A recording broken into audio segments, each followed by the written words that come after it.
So as you can see, a lot of call to actions are being made here at Channel 3 of SMR TV. Another thing you should do, visit smr.org/dp checklist to make sure you get your data privacy checklist. And when you get to the topic of data privacy, who else is there to talk to than actually the man that's currently joining me right here in the studio, Kim Smouter. Welcome. Thank you. Smouter, I should say. You're head of public affairs and professional standards at ESMARS. That's correct. You work in Brussels, and that's where you're leading the global advocacy for this whole industry. So you're the guy to talk to know the latest and the greatest about all the recent developments in data privacy legislation. Yes. So, to our viewers online, what are some of the latest developments in this legislation that they should pay attention to? Well, I think it's been a really busy year, you know. I think we met last year and you were talking about the possibility of a general data protection regulation in Europe. That law was adopted earlier this year, and it is going to fundamentally change the operational frameworks that Europeans, but also organizations which are working with European data will have to follow. We also have the Privacy Shield.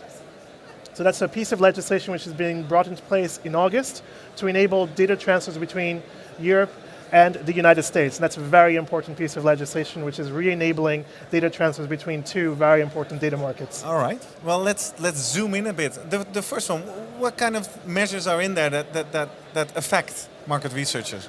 Quite a bit. So the General Data Protection Regulation covers any processing which involves personal data. And personal data is defined so widely, so it covers anything which can identify a person.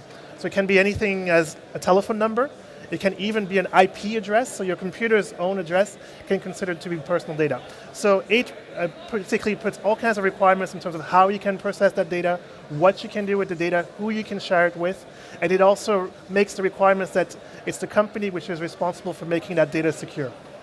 All right, so you now have added responsibilities the moment you start working with data. Absolutely, and if you misappropriate the data, you have a huge fine sitting behind that as well. So companies face up to 20 million euros, 4% of annual global turnover, so huge numbers to really make every company take care of data protection and privacy. And is that responsibility only for your own operations with data? Is it just within your own company, or does it stretch even further? It stretches even further, and that's the big issue. So it actually makes you responsible for the data chain. So I guess a lot of us are aware that we have big data research, where essentially we're connecting lots of different data sets together into one piece of data set and then passing it on for other further uses.